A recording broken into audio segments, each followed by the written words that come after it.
Well, baby, let's try this again. So this is like my third time trying to film this video. But anyway, that's not your problem, that's mine. Like, share, subscribe. I always forget to say that, so please do that, peoples. This is a video from a channel called Been Thinking. Like Ben past tense, I've been thinking. I don't know her name. Oh, it's Asante. She doesn't say her last name. This is a video to send your Trump voting friends and family. And a lot of this video is about left versus right. And so we're going to talk about that also. What else was there? So let's just get into it. To your friends and family who voted for Trump. Hey there. You must be feeling pretty excited since the election. Your side won, Trump was victorious, the devious Democrats lost, and now you're thinking Trump will save the country and improve the economy because your side won. You won. Your life is going to improve because you won. That's a nice thought. But here's the thing. Society is a collaboration, not a competition. And it's not something that can be saved by one man. Society is a thing we do together. So that sounds more like a left-wing view, right? Society, community is something we do together. Not saying that the right doesn't want to do stuff together, but they're more individualist, right? You build your own business, you do your own stuff, you have your own property, get off my lawn type stuff. So that's more right-wing versus left-wing. It's what we do with each other, not against each other. The people you just voted for don't want you to recognize that. They want you to see society and politics as a zero-sum game. Right versus left, men versus women, white versus black and brown, native-born versus immigrants. Why? Because... So that's more identity politics, right? The white versus black, men versus women and stuff like that. And they do that, and they do throw that off you. But we do need to start to understand what left means and what right means. Left wing is more community-based, more communism. It tends to be a ground-up thing, but in this society, it's really hard to do stuff from the ground up. The elite will crush you. You know, they'll buy your business out or to just out-compete you or whatever. So, but then, you know, but left is, like I said, more community. Right is capitalist. It's about capital. But it's not, they say it's not putting money first. It's money organizing society. Money says how much of something you can use, right? It's the, not the great equalizer, but it's the thing that says how much is needed or whatever, rather than if you were in a communist society, people can't just guess what you need, right? It's hard to what do you call it, publicly manage or whatever they call that, I forget offhand. If you're so busy fighting the left and owning the libs and feeling good about yourself for doing that, then you won't realize that you're villainizing the only people who could actually help you to get out of your undesirable situation. Hey, I'm Asante, and here's what I've been thinking. Power-hungry elites want you to hate the other team, whatever that team is, because you can't work with people who you see as the enemy. You can choose to believe whatever you want, but choices have consequences. If you refuse to engage with the other team, then you won't have the solidarity you need to fight back against the real problem. You're isolating yourself, which makes you a weaker adversary, and that's exactly where they want you. That's because the main conflict in society isn't between those on the left and the right. It's between those at the top of society and those at the bottom.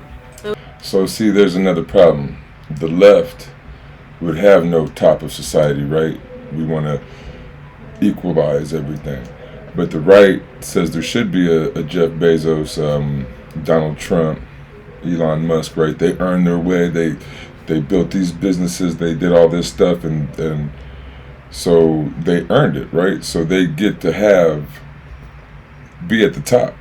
But in a communist or a left-wing society, in a society where power was more equalized, there would probably be something like a maximum wage, right? You couldn't make more than, say, 50 times your bottom employee.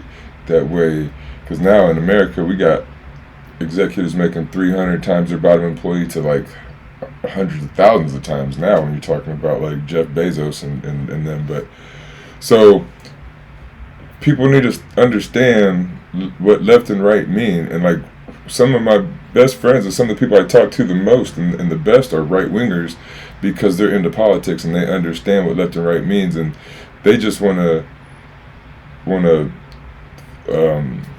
not balance society, but adjust society through money. Money will be the thing that says how stuff is, and on the left we think people should be what says how things go. Those who hold the most power and those with the least. In our society, the top is the super rich, the 1% who take home 20% of all the income. And we made a video about that a couple weeks ago. I'll put it at the end of this video again. More income than the entire bottom 50%. The top 1% own 35% of the wealth in this country. We have more economic inequality now than we did during the Gilded Age, when we called people robber barons. Yeah, it's worse now. It's likely that you voted for Trump because you're worried about your economic situation. That's a fair concern. Well, if you're upset that you don't have enough money to buy groceries, then your problem is that for the past 3 decades, real wages have basically stagnated for low-income and middle-income Americans. Since 1979... And I put a video up with Asher Edelman talking about Bernie Sanders and how he was talking about wages had stagnated for the average American probably since 79 and whatnot, and he said most Americans were in a depression. They were kind of arguing with him, saying that, oh, well, the stock market's up this and that. And he's like, oh yeah, for the top 1%, top 10% things are good, but for the average person, the bottom 80%, it's not so good. And he said to vote for Bernie Sanders, the furthest left guy on the ticket. The top 1% have had their average income increase by 138%, whereas for the bottom 90%, their wages have only increased by 15%. Middle-class hourly wages are up 6%, and low-wage hourly workers are down 5%. If your wages had kept up with inflation, then there wouldn't be as much of a problem buying groceries. Right, but if your wages kept up with production, they'd even be more. That's a study I saw. It's been a while, but look that up. Inflation versus production, if our wages kept up with either one. But the production is so much more now, it should just be tied to production. Your adversary isn't the undocumented immigrant who has even less power than you do. Your adversary is the person who controls your wages. That would be the big business owners, especially since in most sectors of the economy, there are a few big businesses that act like monopolies and control the entire market. The problem is with those at the top. But of course, Trump and those at the top like him aren't going to tell you that. They're going to tell you to blame things on other groups at the bottom. It's undocumented immigrants, even though they have fewer rights than you do and don't actually commit crimes at a higher rate than citizens do. It's trans people, even though they make up a tiny and marginalized portion of the population and typically just want to blend in. But if you're scared of another group on the bottom taking what little you do have, then the bottom will just be fighting among themselves and will never question the larger power structure. They won't find a way to compromise. Right, questioning the larger power structure, right? That's our traditional power structure, the way it's been since the United States started. A few people run everything, the elite, and it's been like that forever. The right are about tradition, the left are radicals, and we want to break stuff up and change tradition and make stuff new, not necessarily change tradition, change tradition, but change from tradition, not do what we've traditionally done. I don't think one man should have $200 million or $1 billion. That's crazy, right? They have just outsized power when you have that much money. Like Elon Musk is running our government with Donald Trump, two people who were born rich. Like, that doesn't make any sense. They just were born rich. They got to live a life of rich people and got to know people and stuff, and then they just ended up running our government. Now that's a right-wing thing. Like on the left, because you were born to somebody who had more money than some other people, you would just get to have it all. You wouldn't get outsized power because you got some money or whatever. You would tie wages and stuff like that. Nobody would have so much outsized money and wages or power than the next guy. As collaborate and rise up, they can't even listen to each other. If you're focused on trying to dominate your neighbors, the wealthy elites can continue to dominate you. Checkmate. Now, not every wealthy person is an elitist. Wealthy folks have more time to think and reflect about society, so some of them come to the conclusion that the inclusive, win-win, community-supportive approach is the best one to take. Community-supportive approach. Again, community. Dropped it. Unity-ism. Communism. That's what communism means. Community-ism. Right? So that's a left-wing thing. The win-win supportive approach is left-wing. right wing is about competition. And like, so, I mean, and I'm not even trying to dog or say anything bad about the right wing. And I would like to get a right wing people or person or three to come up on here and talk about some things. But the right does like competition, right? The more competition, the more choices, like school competition, all that stuff, right? So that's what they want. That's what a right wing thing is. Win-win is a left wing thing. But we need to start using words correctly. I'm not trying to make out all rich people to be the villain here. Wealth isn't a bad thing in and of itself. Engels was rich, as was Peter Kropotkin, the author of The Bread Book. Rich people can also be revolutionaries. But those wealthy elites who do want to hoard their power, those are the dangerous ones. They want you to villainize your fellow citizens. They want you to be looking left and right so that you don't look up. This is part of why you see prominent leaders flipping out over the public response to the killing of United Healthcare CEO Brian Thompson, and the fact that people from across the political spectrum are sympathetic with the killer, the adjuster. This is about the bottom versus the top, and all of a sudden, everyone's looking up. Everyone at the bottom understands where the adjuster is coming from. We're not all... But again, in a left-wing society, there is no top. So we're all more equal. So like in a left-wing society, you would have, say we still had representatives in Washington, you would go by lottery. You'd only be there for so long, and then it would rotate. So you wouldn't make laws against certain people because then they would be in there later, right? Everyone would rotate through. So no matter who you were, if you say you lived to say 50 or 60 years, however many people there are, you would rotate through at some point, and then we would all pay more attention and all have a say. Or we could do just single issue voting. We got this blockchain stuff now, right? We could have a government issued cell phone where we just vote from our cell phone. Everybody, one person, one vote. Like, do you want weed to be legal? Do you want universal health care? Do you want the roads to put more money into the roads? Whatever we're talking about. Gay marriage, anything, whatever, abortion, all that stuff, right? And you could vote in your phone, and everybody gets one phone, one vote, and it's government issued, and it's locked down blockchain style. Like, I'm not a computer person like that, so somebody could explain that better, right? But have the stuff done just government style, and then everyone can have one vote. We'd all have one say. You have the area of people who wanted weed, area of people who wanted abortions and not abortions, and then you could adjust stuff like that fairly easily. It wouldn't be that hard. And it's not hard to do stuff online like that. They got your credit card numbers. They got all this stuff. Like, you don't just lose money out your bank, right? You got all that's online. Your phone number, all this stuff. They could do stuff over line and stuff if they want to, but they act like you can only vote in person at a machine. Why is that the only thing that we have to go to a machine to do that's so important? Celebrating the murder. I don't support killing people. Murder is wrong. Don't do it. Don't At do the it. same time, when you think about not what he did, but why he did it, You can understand. where he was coming from, the dude's got a point. This is not how you handle that, but the dude's got a point. Brian Thompson. So again, the dude's got a point. I keep cutting her off. If the dude has a point, so the right would say the man had a job, he's allowed to sell insurance, and he makes money, this and that, like he's providing a service. The left would say, oh, healthcare is a human right.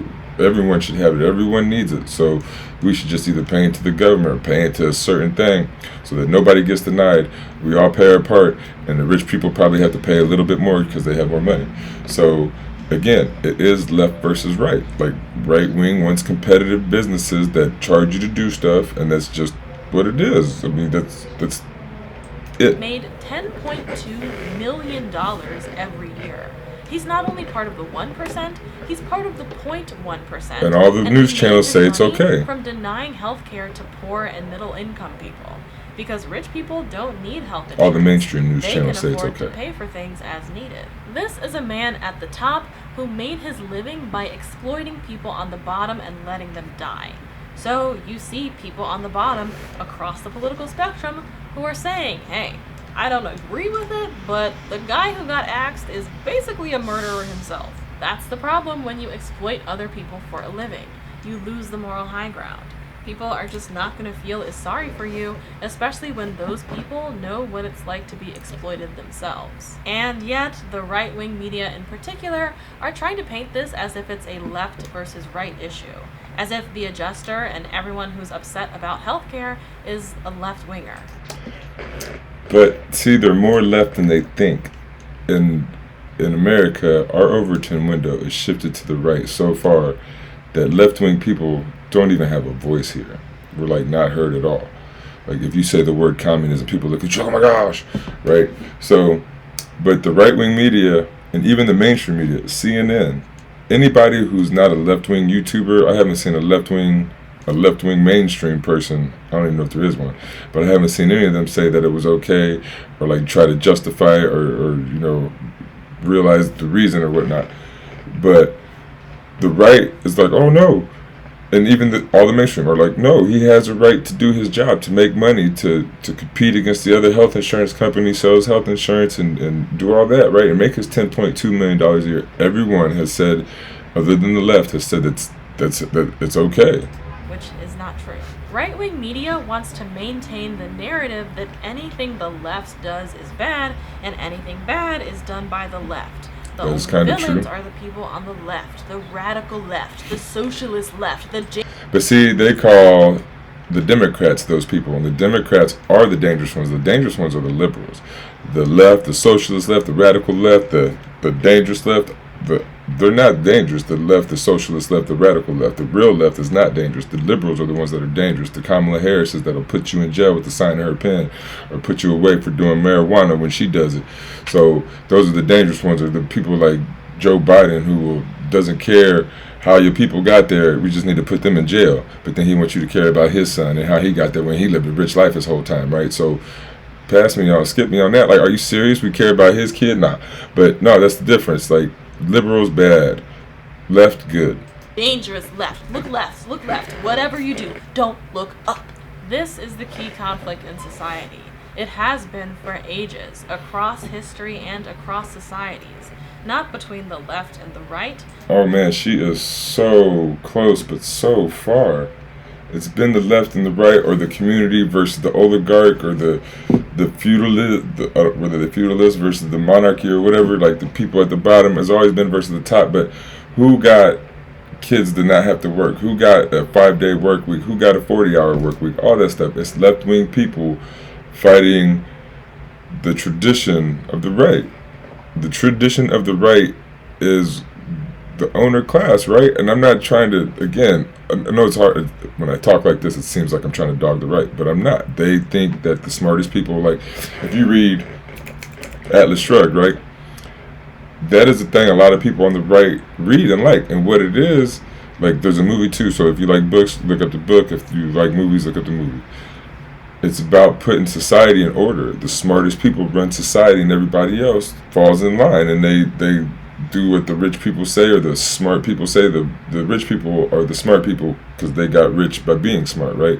And so the movie goes off into some other stuff. So if the book, movie, whatever you want to view. So I'm not going to go into any more of that. But it is about society being ordered by the smart who become rich and the not smart who play their role.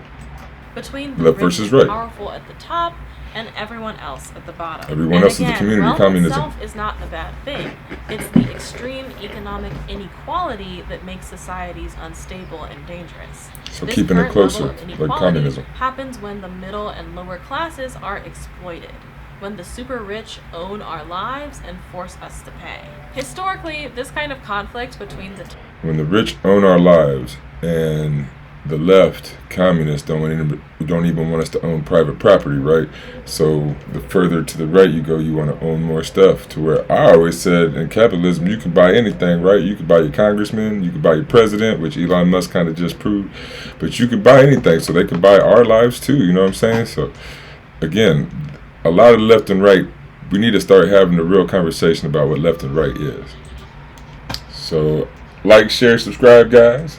Top and the bottom can either be resolved by coming to an agreement that benefits all parties. That's what democracy does when it allows us to have discussions and change the laws so that we can. So more democracy, more left. Like you even have people like Charlie Kirk and far right people saying they want less democracy. They don't think that people who aren't smart enough should vote, right? Like that's what they say, and they want people like Elon Musk, Jeff Bezos, the smart people, the rich people to make decisions, and so they rather have like a SpaceX where Elon Musk makes all the decisions about the rockets, if they're going to be pointy or rounded, and he's going to make them more pointy, which is even worse because he thinks it's funny because the dictator.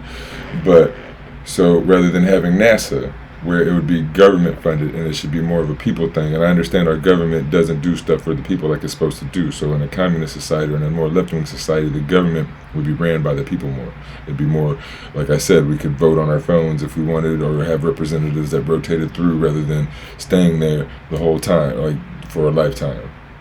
All benefit, which is what I advocate for. It's what happened after the last Gilded Age in this country, beginning with the Progressive Era and culminating with FDR's New Deal programs. Social Security, food stamps, taxing the robber barons, having a minimum wage, labor laws, union protections, and so forth. That kind of large-scale pro-democratic... Those were all progressive left-wing groups. A lot of communist groups, a lot of socialist groups back in that day, back in the early 1900s up to the 1930s or 40s, maybe even 50s or so. But communists were really big back then, and that's why we got all those measures or things. And FDR even told the robber barons and the rich people, because he came from a rich family, that if you guys don't start paying taxes, we're gonna have to implement some more. Like the communists are gonna take power. Like it's gonna get even more left, right? So he convinced them to start paying taxes, and then tax went up to like 70 to 90%, and it was in the 90 percentile for like 40 years, 50 years when America was doing great and everybody worked and had good jobs and stuff. Reform is one way to resolve this conflict, or it's been resolved through violence, military overthrow of the government, the guillotine, etc. Viva la revolution! Violence is destructive to society. It destroys trust. It is not the best option. Sometimes and it's necessary. It is also what happens when people feel they have no legal options left for getting their needs addressed. Right. People have been isolated and deceived by extremist media bubbles that fan their fears without providing any productive solutions. And so people feel trapped and disempowered. But again, violence destroys the very thing we want to build up, society. So in order to avoid the worst social outcomes, those at the bottom will need to come together to realize the power in numbers and revitalize our democracy. For that, check out my my introduction video, one of the very first videos I put out. If you want to fix society, I got a way. As Dr. Martin Luther King Jr. phrased the title of his last book, our two options are chaos or community. You can choose whichever you like, but choices have consequences. In the last Gilded Age, the power-hungry elites yielded because a coalition of Americans came together to demand their rights and demand a fair share of power and prosperity. As Frederick Douglass said, power concedes nothing without demand. In order to demand a better quality of life, we need to know who we're actually demanding it from. It's not just from the left or the right. Money controls our politics, and the money, capital. That's what capitalism means. It's moneyism. That's what has power. Power hoarders, the oligarchs who own our lives, But see, in a left-wing society, you can't have power hoarders. You would have dispersal of money. They say they're trying to equalize everything, equality of outcome. We don't want equality of outcome. We want equality of opportunity, right? So you would even if you used the money system, you would just take stuff from money from Trump and them, Elon Musk, and they could have, say, $1 billion, maybe $2 billion. But you take the rest and just give it to schools and the poor places and fix all that stuff, and the opportunity would be there for everybody, and then the outcomes would just be better for all people. It wouldn't be equal. You don't want equal outcomes. They donate to both political parties. We need to look up. When you think about holding the most powerful people in society responsible for social problems, rather than blaming the people who you least identify with or people in a certain race or gender category, then things start to look very different. You start to see the mega corporation that owns the apartment you rent, or the big bank that owns your house. So the mega corporation that owns your apartment, she's going to say the big bank that owns your house, that's a right-wing society. In a left-wing society, you would want to nationalize that. Everything would be owned by the government, and no one could take it from you, and we would run the government. house via the mortgage, the insurance companies that own your health, the big Insurance food should be and fast nationalized. food companies Food that should be own nationalized. your diet and Left-wing pump things. it with addictive ultra-processed food, the 6 companies that own the mainstream media, the billionaires who are trying to own our schools. So media, I like how we got YouTube and stuff. It should just be people just could do whatever they want for media like this. Kind of, it's just open, right? But then our schools nationalized. Why not? Like everything that's very, very important should be nationalized, which over time would just be communism.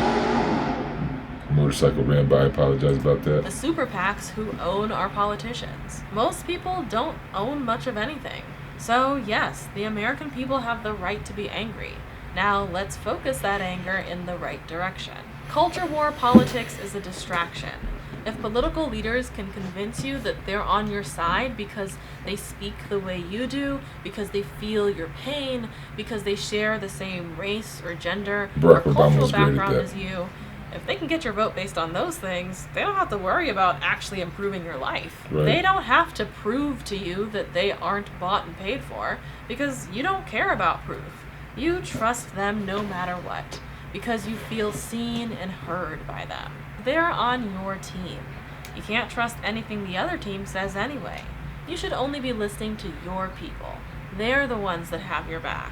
But people who hoard power can have any identity. They can be a part of any political party. They could drive a Prius or a pickup truck. They are distinguished by the decisions they make and by the policies and people they support, not by what they look or sound like. If you believe in the story that society is a zero-sum game where one group has to win and the other has to lose, then you might choose to only support people who are on your team. So again, that's a right-wing thing. You compete. When you compete, somebody has to lose, right? They like competition. When you have a bunch of businesses competing to make the best product, some of those businesses will fail. A few of those businesses will succeed, win, or whatever, bring you the best product. In a left-wing market, we'd rather cooperate. If there's a bunch of businesses trying to do something, rather than compete against each other, work together to find the best way to do stuff. And you, like, say you're separate, one's in California, one's in Texas or whatever. You guys can cooperate, and then in Texas you might do something a little different than you do in Florida or California. I forget which one I said, but in the other place you might do it a little bit different, right? But the overall process might be fairly similar with a few small details because of air, moisture, whatever we're talking about. So in our society we compete. So when you compete, there's going to be losers. In a more left-wing society, we want less competition, more cooperation. That's a view that's rooted in the belief that you need to dominate others in order to be safe yourself. That's a choice you can make, but choices have consequences. As we've said, people will always resist being dominated. So if that's your choice, then there's really no way to ever achieve peace, security, and general prosperity. Instead of each side trying to dominate the other, both sides could agree to not dominate each other, but rather to treat each other as equals, with each side having equal rights and being treated with equal dignity. Again, not everybody wants equality. Like, the right says they don't want equality. Some people are smarter and better and deserve more and deserve to make more decisions. A lot of people, the further right you go, say that some people shouldn't have the right to vote because they're not smart enough or not informed enough for certain different things. No one on the top, no one on the bottom. That way, we could all cooperate without fear of being thrown under the bus. If you can see that having a truly peaceful and prosperous society requires that prosperity be shared so that we can all cooperate, then you might choose to support a leader who's demonstrated that they can cooperate well in the past. You might ask yourself whether the person you want to put in power has a history of using power in domineering and abusive ways. Do they use their power to build people up and give back to their community, which would benefit everyone, or do they use their power mainly to benefit themselves, which could easily lead to... And so very few of our politicians do use their power to benefit the community. Like, I've gone over Donald Trump. I was thinking of Joe Biden and his drug war, not caring about the community or how they got there. He just want to put him behind bars to save his family. Then asking us to have empathy for his son when his son did the stuff that's supposed to put you in jail for 1,000 years. Donald Trump filing for bankruptcy 6, 8 times or whatever it is, 4, 6, 8. not caring. He has the money to pay these people, but in business, you can do this and it's legal and it's okay and it's considered good business. But then these people, their families don't get paid. They don't get paid. They don't get to feed their family. They don't get to pay their employees, the people that he shorted by filing for bankruptcy. So when you think about the community, putting, like, if you put money first, that's, capitalism, moneyism. When you think more about the community, we're thinking left-wing stuff. That's, you're putting people first. You're not worried about profit as much. You're worried about everybody getting to eat, everybody having a good home, everybody having a good education, all like things like that. Healthcare. Oppression, war, and endless conflict. If someone has a history of taking advantage of people, then what's to say they won't take advantage of you next? Especially once they have all the power.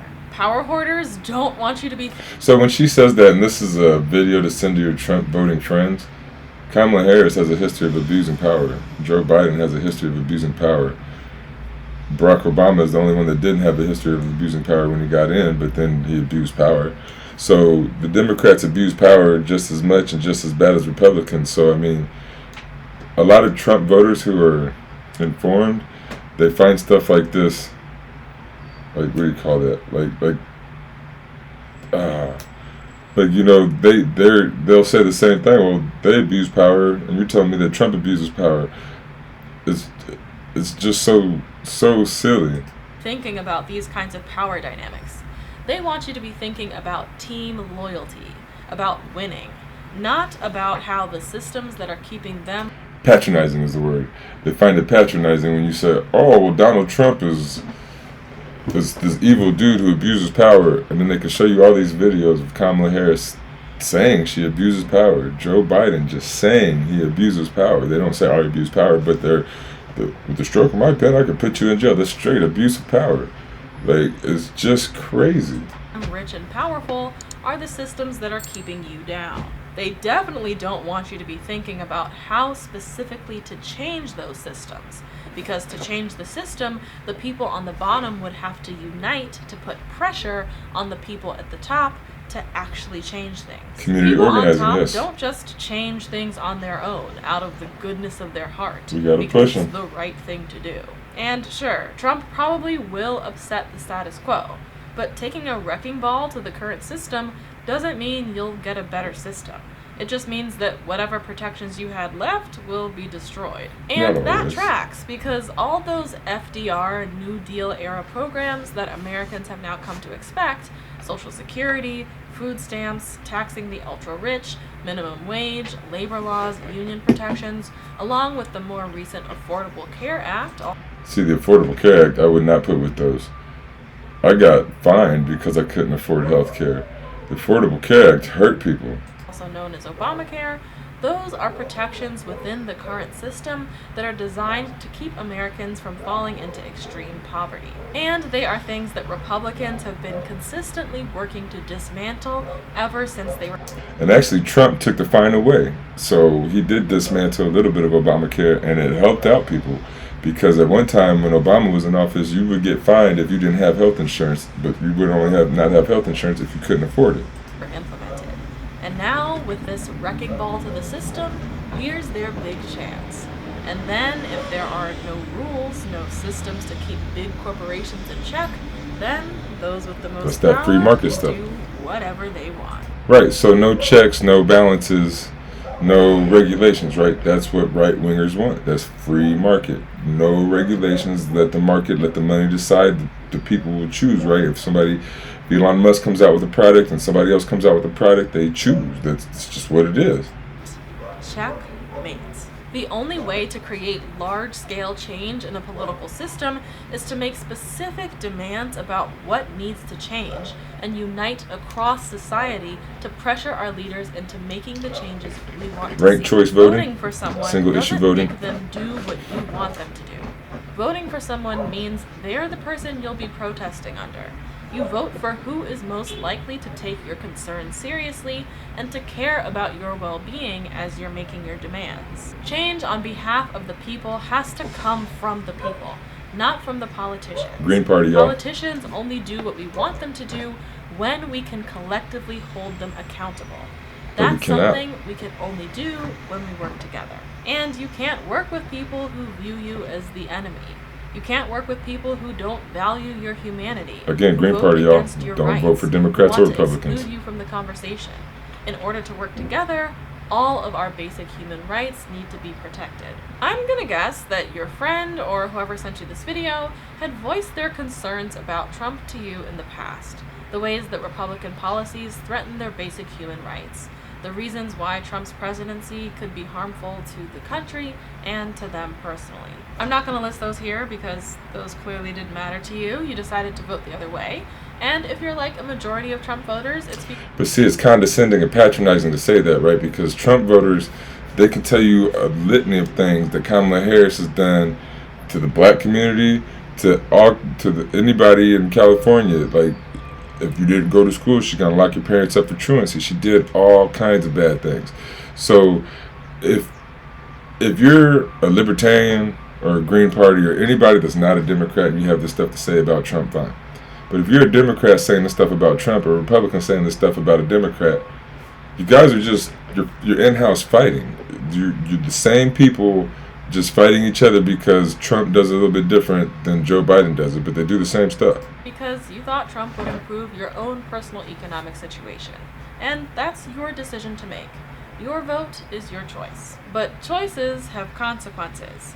If you decide not to listen to your friend, that you're okay with voting for things that threaten your friend's rights and put them at risk because you think you'll personally do better, then... But see, that's not it either, because Joe Biden passed the crime bill. He said out loud, it doesn't matter how they got there. He does not care how they got there. He has to protect his family.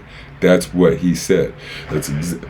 Look it up. I got other videos too that show it, but that is exactly what he said. But it's condescending to act like Trump is so much worse than somebody like that. And Kamala Harris was running this time, but she was a prosecutor in California. And again, she kept people in jail longer than they needed to be so that they could have free labor, right? So she's like kind of like a slave owner, a slave pusher, or whatever. You can't be pro-Democrat and talk about Trump like this and think that you're making sense or spitting fire. It doesn't make any sense. And you've essentially just made the decision to throw your friend under the bus. You've decided to be at war with someone who could have been your compatriot. Now your friend can't work with you in the same way because you're only out for yourself. And at the end of the day... And I would not say that for Trump voters. That's not true. When you go to war with someone who you could be working with, it makes your life worse. You have one less person to call on when you're in trouble. One less person to help. One less person who cares. And this applies not just to personal relationships, but to society as a whole. And that's the thing.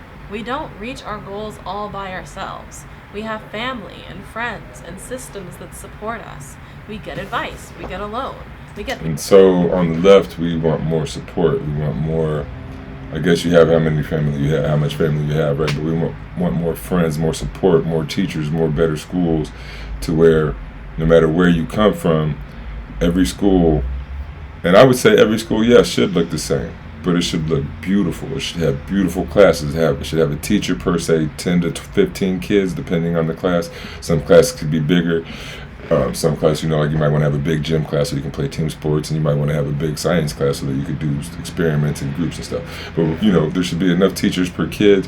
There should be pools at every school. There should be gyms at every school. There should be fields at every school. There should be computers for every kid. There should be stuff that I don't even know. Like I have whatever but all the stuff that they have at the private rich schools, all the stuff that they have at Barron Trump School, they should have at every ghetto school in our nation, and that would help us out so much more. Ask Dr. Phil. People to buy things from us or to produce things with us. Our economic situation depends on cooperation. It depends on friendly interaction. See, that's not true though. Our economic situation depends on competition. We live in a competitive society. We're using capitalism right now. We're not using a cooperative society. I would love that so much more, but that's not even true. And we only have the freedom to pursue our own goals if we live in a society that allows for that to happen, where we can safely interact with other people without being afraid of them throwing us under the bus. Your personal freedom only works when there's a sense of community, when we're able to work together for the common good. wanting to get your way at the expense of other people, wanting to exclude other people, control other people, dominate other people, that means that you'll have fewer people who want to work with you, which means less trade, fewer people to work jobs. And again, this isn't true. Like, when you dominate people, like an Elon Musk or Donald Trump, Jeff Bezos, Zuckerberg, all these people, when you dominate people, you win in this society, right? And you may have less people to work with, but you work with the top dogs anyway. You don't want to work with everybody when you're these people. They don't want to work with everybody. They don't want to help everybody. They only talk to certain people. You gotta have a certain level to be even close to Donald Trump or Elon Musk. Less prosperity. You'll have less They have a lot of knowledge about prosperity. what's really going on in the world because you're excluding people who. But then she's talking about these Donald Trump excluding people, but he can go around to Saudi Arabia, all these countries. He's the president now, but you see, even before he was president, they all can gallivant the world. They leave out the people. They leave out the masses, the 80%, and they gallivant with 10 to 20%, and just they have access to what they want. And they even have access to the 80% of people if they want it. They don't, but they could come see us if they want to. Could bring a new enlightening perspective. And since people will always resist being dominated and controlled, you'll need to spend time and energy and money fighting other people. That's time, energy, and money that you won't be able to spend on the things you really want. Making war with someone is a lose-lose situation. Of course, it's your choice. You don't have to listen to anyone. You can choose to crush your opposition rather than trying to understand them and work with them, but choices have consequences. If you choose to act out of spite in a way that feels vindicating to you but hurts another person, you destroy the trust in that relationship, which means you've just hurt yourself. As the saying goes, you've cut off your nose to spite your face. Through excluding and demonizing others, you've isolated yourself. Isolation is a position of weakness, not. But then again, that's not even true in capitalism. Our whole country was about isolation for up until 65, 70, right? 1965, 1970. Blacks can't come here, Irish can't go there, women can't do this, right? That's what our society, that's what our tradition is, right? And when they say MAGA and they want to go back, how far do they want to go back, and what traditions do they want to go back to? But just because you isolate yourself and cut people out doesn't mean that you're going to be in a more position of weakness. Like, they're still strong now. The Trumps have had money since it's third generation rich, right? The Rockefellers, I don't even know how many generations rich they are.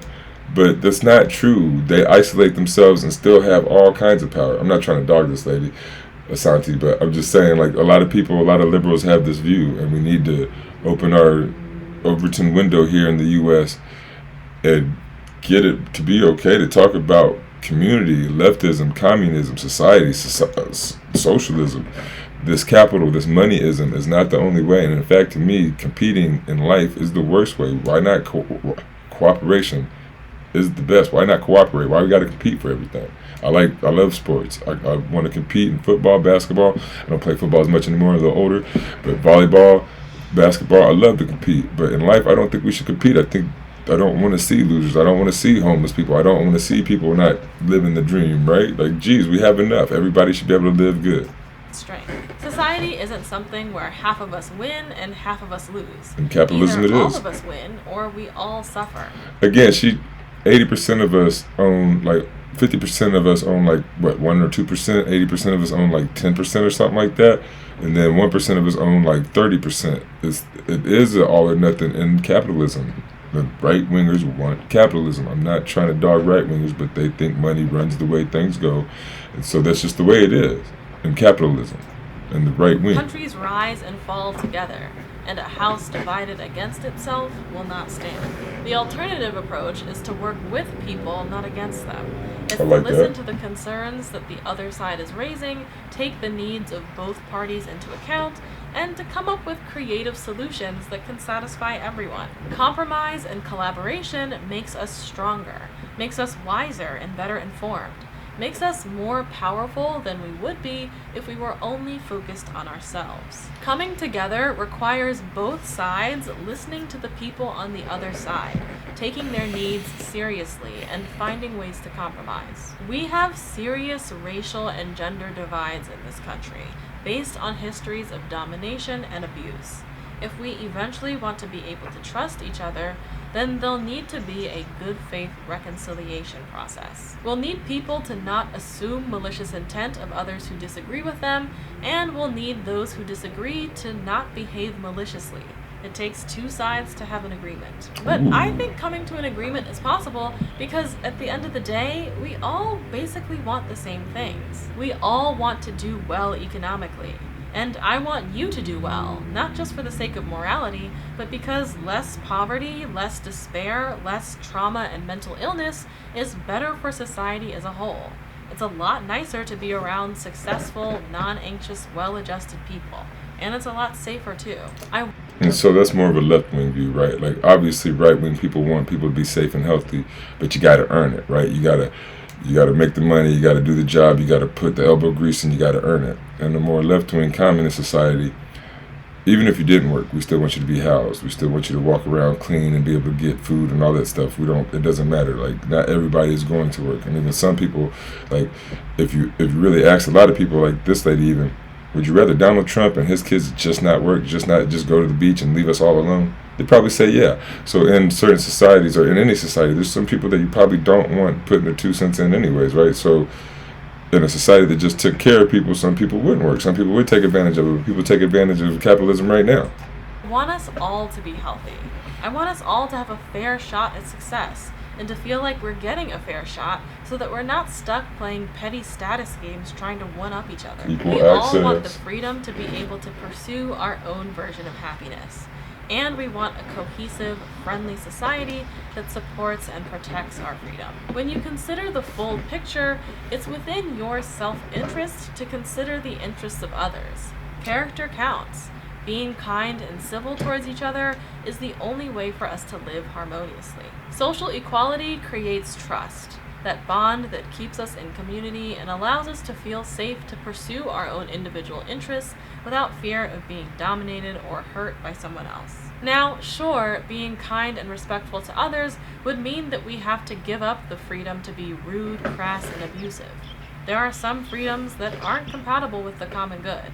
If you want to live in a healthy society, you would need to give some of those. Well, I don't think you couldn't be crass. Well, abusive, you don't want to be abusive, but then if you're being abusive, you're taking away somebody else's rights, right? But you can be crass and whatnot. You could talk a little bit of mess. If you know somebody, you probably don't want to talk mess to people that you don't know, right? But those freedoms are. There are always trade-offs in life.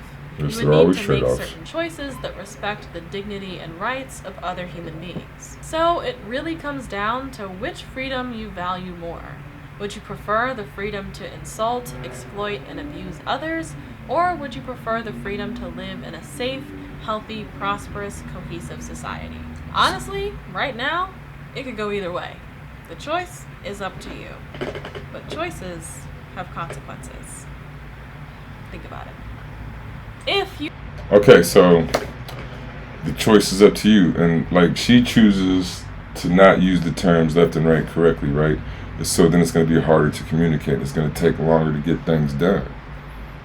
The terms are already there. It's just what they are. And people want to do this identity politics and act like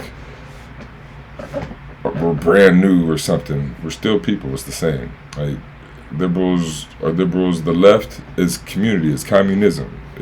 And the right thinks that it's going to take a dictator to make a communist state that is Stalin and Mao, and that one person can't, central planning was the word I was looking for earlier, the phrase, that one person can't central plan.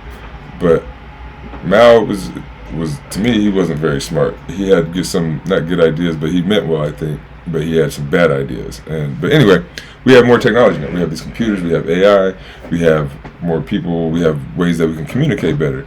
So we have a lot more ideas and a lot better ways that we could do anything. Even capitalism, we could do it way better, but we're stuck in this traditional sense. The right wing is a traditional type of people, right? They want to keep it the way it was. They say it's been working, keep it how it is, right? So to me, top and bottom, you could say that, look up, all right, but who are you looking up at? People on the right. So I mean, almost everybody at the top is right wing, and a few people at the top are left wing. But then they're trying to give their money away. Like you got Jeff Bezos' ex-wife giving all her money away and helping people out. Where like Elon Musk and them, they don't do that. If you're rich and you can give your money away. You can show that you're left wing or whatever. But we need to start using terms correctly. Not using terms correctly will just make it so that we can't communicate and that it will take longer to get these things done. So until next time, guys, just keep up the education.